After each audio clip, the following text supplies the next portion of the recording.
কেঁচো খুঁড়তে কেউটে দিল্লিতে খুনের তদন্তে নেমে চাঞ্চল্যকর মোড়। গ্রেফতার 4 বাংলাদেশি। তাদের জেরা করে ভুয়ো নথি তৈরির চক্রের হদিশ পাওয়া গিয়েছে। বাজেয়াপ্ত প্রচুর ভুয়ো নথি। তদন্তকারীদের দাবি, নামমাত্র টাকায় ভুয়ো ভোটার কার্ড, আধার কার্ড, প্যান কার্ড তৈরি করা হতো। ধৃত 4 বাংলাদেশির নামেও মিলেছে ভোটার কার্ড। এইসব জাল নথি তৈরিতে কাজে লাগানো হতো ভুয়ো ওয়েবসাইট। এরকম 2টি ওয়েবসাইট ব্লক করেছে দিল্লি পুলিশ। অগস্ট থেকে উত্তাল বাংলাদেশ, তারপর থেকে ওপার থেকে এদেশে অনুপ্রবেশ বেড়েছে। অনেকেই সীমান্ত পেরিয়ে এপারে চলে আসছেন, তাদের গন্তব্য দিল্লি। সেই দিল্লি থেকে পুলিশের জালে ধরা পড়েছে 4 বাংলাদেশি। তাদের থেকে উদ্ধার হয়েছে 4টি জাল ভোটার কার্ড, 21টি জাল আধার কার্ড, 6টি জাল প্যান কার্ড। ধৃত 4 বাংলাদেশির নামেও মিলেছে ভারতীয় ভোটার কার্ড। 2023-এ সঙ্গম বিহারে একটি খুনের ঘটনা ঘটে। এর তদন্ত চালাচ্ছে দিল্লি পুলিশ। সম্প্রতি তারা 4 বাংলাদেশিকে গ্রেফতার করে। তাদের জেরা করেই ভুয়ো নথি তৈরির চক্রের পর্দা ফাঁস। উদ্ধার হয়েছে প্রচুর জাল নথি। ভুয়ো 2টি ওয়েবসাইট ব্লক করেছেন তদন্তকারীরা। JantaPrints.in, जहां पे ये लोग 20-20 रुपए में अपने फर्जी date of birth certificates, income certificates बनवा लेते थे। इस टाइप का इनका एक रेट कार्ड था। नीचे QR कोड का प्रावधान कर रखा है। QR कोड स्कैन करेंगे तो एक वेबसाइट खुलती है जो कि हूबहू गवर्नमेंट वेबसाइट टाइप लगती है, बट उसका लिंक अलग है। तो लोगों को लगता है कि ऑथेंटिक है, बट ये ऑथेंटिक नहीं है। 2টি ওয়েবসাইট থেকে ঢালাও ভুয়ো নথি তৈরি করে সেসব বিক্রি করা হয়েছে। দিল্লি পুলিশ জানতে পেরেছে এভাবে 3 লক্ষ বার্থ সার্টিফিকেট বিক্রি করা হয়েছে, 20,000 আধার কার্ড বিক্রি হয়েছে। এছাড়া 10,000 ভোটার কার্ড, 3,500 প্যান কার্ড এবং 10-12 পাসের 3,000-এর বেশি সার্টিফিকেটও বিক্রি করা হয়েছে। এসবই জাল নথি। এই চক্রের সঙ্গে জড়িত থাকার অভিযোগেই গ্রেফতার 4 বাংলাদেশি। তারা ভারতে কবে ঢুকলো, কিভাবে দিল্লি পৌঁছে গেল, কিভাবে 4 বাংলাদেশি ভারতের ভোটার কার্ড পেয়ে গেল, এই চক্রে আর কারা কারা রয়েছে, উত্তর খুঁজছে দিল্লি পুলিশ। নিউজ 18 বাংলা। মুজিবরের খুনি মেজর ডালিম 50 বছর পর প্রকাশ্যে এসেই হম্বিতম্বি। এর পাল্টা দিতে দেরি করেননি বাংলাদেশের প্রাক্তন সাংসদ তথা মুক্তিযোদ্ধা বাঘা সিদ্দিকী।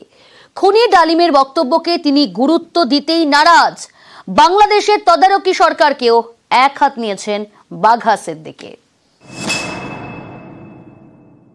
এখানে ডালিম কোনো বিষয় নাই। ডালিম একজন খুনি, এরা ধর্তব্যের মধ্যে পড়েন না। অনির্বাচিত কেউ রাষ্ট্রীয় ক্ষমতা আসতে পারে না, আসা উচিত না। আজকে যারা এসেছেন তাদের জন্য উচিত না। নির্বাচনের রায়কে মানা হয়নি বলে মুক্তিযুদ্ধ হয়েছিল। উত্তাল বাংলাদেশ। শেখ হাসিনা দেশ ছাড়া, তার দল আওয়ামী লীগের অনেকেই আক্রান্ত। পদ্মা পাড়ে এখন মোহাম্মদ ইউনূসের তদারকি সরকার। হাওয়া বুঝে প্রকাশ্যে চলে এসেছে মুজিবুরের হত্যাকারী মেজর ডালিম। 50 বছর পরে প্রকাশ্যে এসেই শুরু হম্বিতম্বি। মুজিব কায়েম করলেন একদলীয়, এক ন্যায়তত্ত্ব, স্বৈরাচার শাসন, বাকশাল।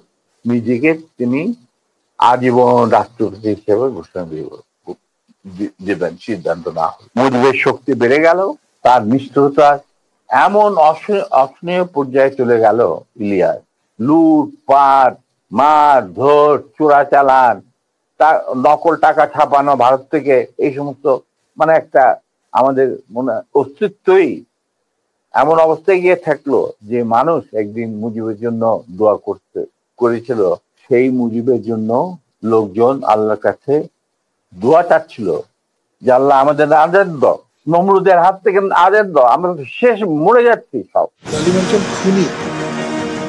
মুজিবরের হত্যাকারী মেজর ডালিমকে কষে জবাব দিয়েছেন বাংলাদেশের প্রাক্তন সাংসদ তথা মুক্তিযোদ্ধা আব্দুল কাদের সিদ্দিকী। মুক্তিযুদ্ধের সময় থেকে তিনি বাঘা সিদ্দিকী নামে পরিচিত। এখানে ডালিম কোনো বিষয় নাই। ডালিম একজন খুনি। তাকে কেউ লালন করলে এই অপরাধ থেকে তিনি মুক্ত হবেন না। সময় পার হয়ে গেলে অনেক ব্যক্তিত্বহীন লোকেরা বড় সাজবার জন্য অথবা তাদের নাম একটু উচ্চে তুলবার জন্য অনেক কথাই বলে। বাংলাদেশের মুক্তিযুদ্ধে যে বর্বর ঘটনাগুলো ঘটেছে এটা এ সমস্ত লোকের ভাবনার ক্ষমতার বাইরে।